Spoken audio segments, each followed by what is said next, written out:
എൻ്റെ പേര് അമ്പിളി പ്രസാദ്. ഞാൻ പത്തനംതിട്ട ജില്ലയിലെ കൊഴഞ്ചേരിയിൽ നിന്ന് വരുന്നു. ഞാൻ 2024 ഒക്ടോബർ 10 ഉടമ്പടി എടുക്കുന്നത്. അതിനു മുമ്പ് എനിക്ക് മാതാവിനെ പറ്റി അറിയാം, പക്ഷേ കൂടുതലൊന്നും അറിയത്തില്ലായിരുന്നു. ഞാൻ ദുബൈയിലാണ് ജോലി ചെയ്യുന്നത്.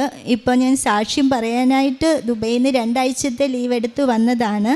അതിനു മുമ്പ് എനിക്ക് മാതാവിൻ്റെ കാര്യങ്ങളൊന്നും അറിയില്ലായിരുന്നു. ഞാൻ ഞങ്ങളുടെ റൂമിൽ ഒരു മാതാവിൻ്റെ ഫോട്ടോ ഇതുപോലത്തെ വെച്ചിട്ടുണ്ട്. എന്നും മാതാവിനെ നോക്കി പ്രാർത്ഥിക്കും, ജോലിക്ക് പോകും. അല്ലാതെ എനിക്കൊന്നും അറിയില്ലായിരുന്നു. ഞാനൊരു ഹിന്ദുവാണ്. അങ്ങനെ ഒരു ദിവസം ഞാൻ എൻ്റെ കൂട്ടുകാരിയോട് പറഞ്ഞു, എല്ലാവരും കൊന്ത ചൊല്ലുന്നു, എനിക്കും കൊന്ത ചൊല്ലണം, അതെങ്ങനെയാണെന്ന് എനിക്കറിയില്ല എന്ന് പറഞ്ഞു. അങ്ങനെ എൻ്റെ റൂമിലെ ഒരു കുട്ടി എനിക്ക് കൊന്ത തന്നു, പക്ഷേ ചൊല്ലാൻ എനിക്കറിയില്ല. അങ്ങനെ ഇരിക്കെ യൂട്യൂബിൽ ഞാൻ നോക്കിയപ്പോൾ നന്മ നിറഞ്ഞ മറിയമേ കണ്ടു. അത് ഞാൻ ഫോണിൽ കണ്ട് അത് ഞാൻ എഴുതി വെച്ച് കാണാതെ പഠിച്ചു. അങ്ങനെ ഞാൻ എന്നും കൊന്ത ചൊല്ലുമായിരുന്നു, പ്രാർത്ഥിക്കുമായിരുന്നു. അങ്ങനെ ഇരിക്കെ ഒരു ദിവസം എല്ലാ ദിവസവും വെളുപ്പിനെ 3 മണിക്ക് ഞാൻ എഴുന്നേച്ചിരുന്നു കൊന്ത ചൊല്ലും. നന്മ നിറഞ്ഞ മറിയമേ ഞാൻ ചൊല്ലിക്കൊണ്ടിരിക്കും. ഉറക്കമൊന്നും ഇല്ലായിരുന്നു. അങ്ങനെ ചൊല്ലിയിരിക്കെ ഒരു ദിവസം ഞാൻ പറഞ്ഞു, എങ്ങനെ സാക്ഷ്യങ്ങൾ കേട്ടപ്പോൾ എല്ലാവർക്കും അടയാളങ്ങൾ കിട്ടുന്നു. അപ്പം ഞാൻ പറഞ്ഞു, മാതാവേ എനിക്ക് മാത്രമേ എന്താ അടയാളം കിട്ടാത്തത്? ഞാൻ ഹിന്ദു ആയതുകൊണ്ടാണോ? ക്രിസ്ത്യൻസിന് മാത്രമേ നീ അടയാളം കൊടുക്കാറുള്ളൂ, എനിക്ക് എന്താ തരാത്തതെന്ന് ഞാൻ എന്നും മാതാവിനോട് പരാതി പറയുമായിരുന്നു. പക്ഷേ ഒരു ദിവസം ഞാൻ എന്നും 3 മണിക്ക് എഴുന്നേക്കുന്ന ഞാൻ ഒരു ദിവസം 3 മണിക്ക് എഴുന്നേക്കാൻ പറ്റിയില്ല. ഞാൻ ഉറങ്ങിപ്പോയി. പക്ഷേ എന്നെ ആരോ തട്ടി വിളിക്കുന്ന പോലെ എനിക്ക് തോന്നി. ഞാൻ ചാടി എഴുന്നേച്ചു നോക്കിയപ്പോൾ 3 മണി കഴിഞ്ഞു. അപ്പോൾ എൻ്റെ റൂമിലുള്ള പിള്ളേരെല്ലാം ഉറങ്ങി. അപ്പം ഞാൻ ഇങ്ങനെ കൊന്ത ചൊല്ലി കരഞ്ഞ് പ്രാർത്ഥിച്ചുകൊണ്ടിരുന്നപ്പം ആ മാതാവിൻ്റെ രൂപത്തിൻ്റെ അവിടെ ഒരു പച്ച വെട്ടം ഞാൻ കണ്ടു. ആദ്യം ഞാൻ ഓർത്തു എൻ്റെ കൂട്ടുകാരിയുടെ സ്മാർട്ട് വാച്ചിൻ്റെ ലൈറ്റ് ആയിരിക്കും എന്നും പറഞ്ഞ് ഞാൻ പോയി നോക്കി. പക്ഷേ അതിൻ്റെ വെട്ടം അത്രയും വലിയ വെട്ടമാണെന്ന് എനിക്ക് തോന്നിയില്ല. അപ്പം ഞാൻ മാതാവിനോട് കരഞ്ഞു പറഞ്ഞു, മാതാവേ ഒന്നും കൂടെ ആ വെട്ടം എന്നെ കാണിക്കുമോ എന്ന് ചോദിച്ചു. അപ്പോൾ അത് രണ്ടാമതും നല്ല വെട്ടമായിട്ട് എനിക്ക് ആ മാതാവിൻ്റെ ഫോട്ടോയിൽ കാണിച്ചു തന്നു. പിന്നെ എനിക്ക് വിശ്വാസമായില്ല. ഞാൻ പിന്നെ എഴുന്നേറ്റ് നിന്ന് കരഞ്ഞ് പ്രാർത്ഥിച്ചിട്ട് പറഞ്ഞു, മാതാവ് എനിക്ക് അടയാളം തരുവാണെങ്കിൽ ഒന്നും കൂടെ ഒറ്റ പ്രാവശ്യം കൂടെ എനിക്ക് നല്ലതുപോലെ ആ വെട്ടം കാണിച്ചു തരണമെന്ന് പറഞ്ഞു. അങ്ങനെ 3ാമതും മാതാവ് ആ വെട്ടം എന്നെ കാണിച്ച് എന്നെ അനുഗ്രഹിച്ചു.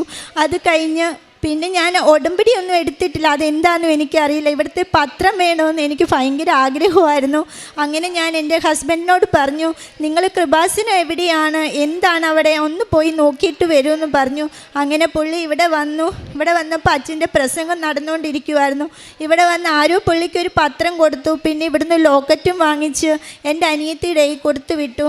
അങ്ങനെ ഞാൻ അതിലിങ്ങനെ മാതാവിനെ വിശ്വസിച്ച് ഇങ്ങനെ ഞാൻ ജീവിച്ചു പോരുമായിരുന്നു. അപ്പോഴാണ് സെപ്റ്റംബർ 4 എൻ്റെ ഹസ്ബൻഡിന് ഒരു ആക്സിഡൻ്റ് ഉണ്ടായി. ബൈക്ക് ആക്സിഡൻ്റ് ആയിരുന്നു. പുള്ളി പണിയും കഴിഞ്ഞ് പോകുമ്പോൾ 3-4 ചെറുപ്പക്കാർ വെള്ളമടിച്ച് വന്ന ബൈക്ക് പുള്ളിയെ തട്ടിയിട്ടു. അങ്ങനെ പുള്ളി തലയ്ക്ക് നല്ല പരിക്കായി. കോട്ടയം മെഡിക്കൽ കോളേജിൽ ICUവിലായിരുന്നു.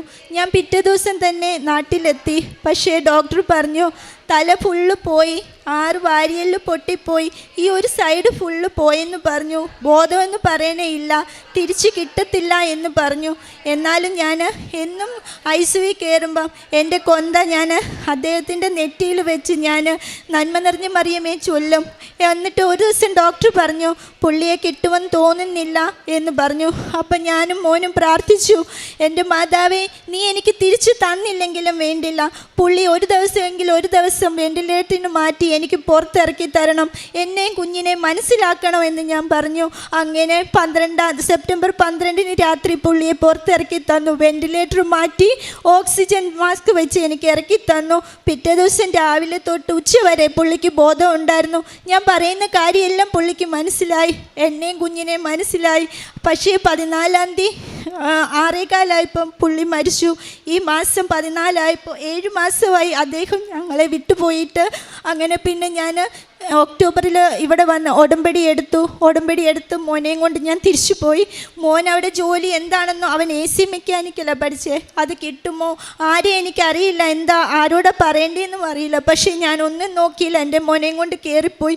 അവിടെ ചെന്ന് ഞാൻ എന്നും വെളുപ്പിനെ 4:30 എഴുന്നേച്ച് ഞാൻ കുളിച്ച് 5:30 തിരി കത്തിച്ച് പ്രാർത്ഥിക്കണ്ടേ. പക്ഷേ എനിക്ക് 5 മണിക്ക് ജോലിക്ക് പോകേണ്ടതുകൊണ്ട് ഞാൻ 4:30 എഴുന്നേച്ച് ബൈബിൾ അരമണിക്കൂർ എനിക്ക് പറ്റുമെങ്കിൽ ഞാൻ വായിച്ചിട്ട് ഞാൻ തിരിയും കത്തിച്ച് പ്രാർത്ഥിച്ചു. ഞാൻ ജോലിക്ക് പോകുന്നിടത്ത് ഞാൻ ഹെഡ്സെറ്റും കൊണ്ടാണ് പോകുന്നത്. അവിടെ ചെന്നിട്ട് അച്ഛൻ്റെ പ്രസംഗം ഞാൻ ദിവസവും കേൾക്കും.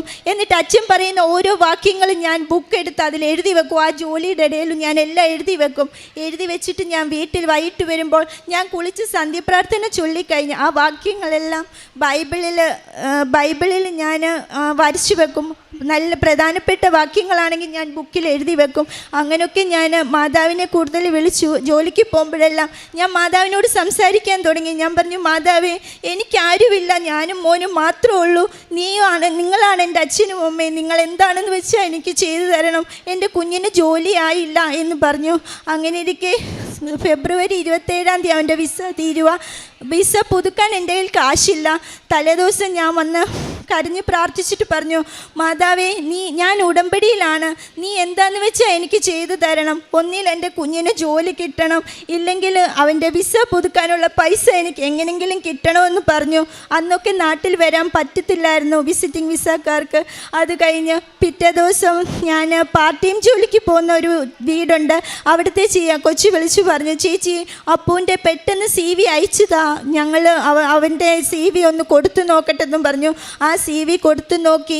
പിറ്റേ ദിവസം വൈകിട്ട് വിളിച്ച് പറഞ്ഞു, അവന് ജോലി ശരിയായി, അവനിപ്പോൾ ഓഫ് ലെറ്റർ വരും, അവനെ ഒരു ആൾ വിളിക്കും അവിടുന്ന് പറഞ്ഞു. അങ്ങനെ അവിടുന്ന് വിളിച്ചത് ഒരു ഇംഗ്ലീഷുകാരനായിരുന്നു. പക്ഷേ എൻ്റെ മോൻ ഇംഗ്ലീഷ് അങ്ങനെ ശരിക്കും അറിയത്തില്ലായിരുന്നു നാട്ടിലായതുകൊണ്ട്. എന്നാലും ഞാൻ എൻ്റെ കയ്യിലിരുന്ന കാശ് രൂപ അവൻ്റെ കയ്യിൽ കൊടുത്തിട്ട് പറഞ്ഞു, മോൻ ഒന്നും ഭയപ്പെടേണ്ട, മോൻ അമ്മയെ മനസ്സിൽ വിചാരിച്ച് മോൻ അറ്റൻഡ് ചെയ്യാൻ പറഞ്ഞു. അങ്ങനെ അവൻ ആ പുള്ളി ചോദിച്ചത് മൊത്തം അവൻ ആൻസർ പറഞ്ഞു. അന്ന് തൊട്ട് അവനും എൻ്റെ കൂടെ വെളുപ്പിനെ എഴുന്നേച്ച് പ്രാർത്ഥിക്കാൻ തുടങ്ങി. അത് കഴിഞ്ഞ് ഫെബ്രുവരി 27 അവൻ ജോലിക്ക് പോയി. ജബലലിൽ അവന് ജോലിയായി. അങ്ങനെ അമ്മ മാതാവ് എനിക്ക് അങ്ങനെ ഒരു അനുഗ്രഹം തന്നു. അത് കഴിഞ്ഞ് ഭർത്താവ് മരിച്ചുകൊണ്ട് ഞാൻ വീടും സ്ഥലവും വിൽക്കാൻ ഇട്ടിരിക്കുമായിരുന്നു.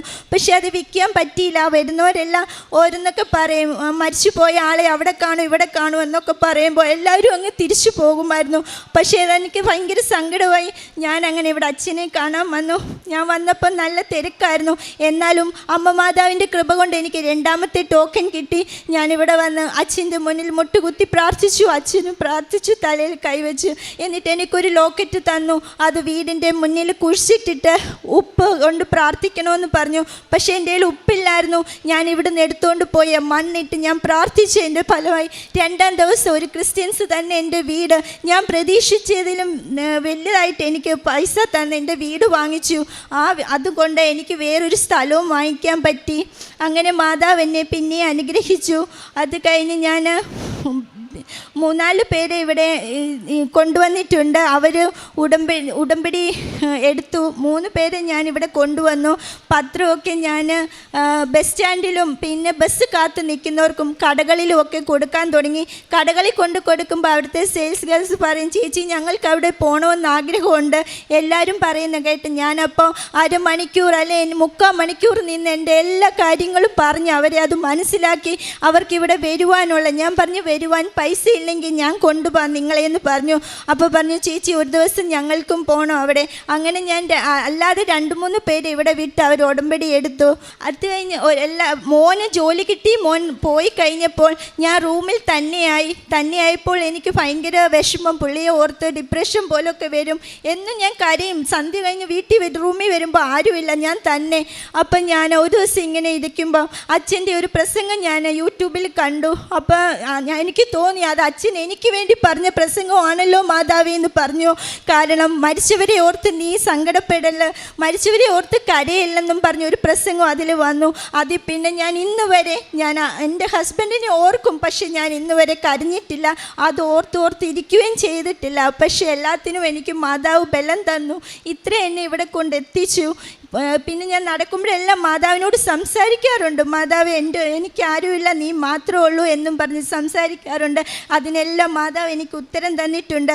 ഈയിടെ ഞാൻ പറഞ്ഞു, മാതാവേ എനിക്ക് തിരിച്ചു പോകണം, തിരിച്ചു പോകുന്നതിന് മുമ്പ് എനിക്കിവിടെ വന്ന് സാക്ഷ്യം പറയണം. സാക്ഷ്യം പറയാനാണെങ്കിൽ എനിക്ക് ടിക്കറ്റ് റേറ്റ് കുറച്ച് കിട്ടിയാലേ പറ്റത്തുള്ളെന്ന് പറഞ്ഞു. അങ്ങനെ 48 രൂപയൊക്കെ ആയിരുന്നു കഴിഞ്ഞ ദിവസം പ്ലെയിൻ ടിക്കറ്റ്. പക്ഷേ കഴിഞ്ഞ ദിവസം ഞാൻ ചെന്നപ്പോൾ എനിക്ക് 20,000 രൂപയ്ക്ക് എനിക്ക് പ്ലെയിൻ ടിക്കറ്റ് കിട്ടി. ആ ടിക്കറ്റും കൊണ്ടാണ് ഞാൻ ഇവിടെ വന്നത്. ഞാൻ ഈ ഞായറാഴ്ച കയറി പോവുകയാണ്. അങ്ങനെ ഒത്തിരി ഒത്തിരി അനുഗ്രഹങ്ങൾ മാതാവ് എനിക്ക് തന്നു. പ്രേക്ഷിത പ്രവർത്തനം ഞാൻ പത്രം എല്ലായിടത്തും കൊടുക്കും. അടൂർ എംബസിയിൽ ഇത് വാങ്ങിക്കാൻ ചെന്നപ്പോൾ ഒരു ചേട്ടൻ അവിടെ ഇരുന്നു. ഞാൻ പത്രം കൊടുത്തപ്പോൾ എന്നോട് പറഞ്ഞു, മോളെ നല്ല കാര്യമായി, ഞാൻ അവിടെ പോകണമെന്ന് ആഗ്രഹിച്ചിരിക്കുമായിരുന്നു.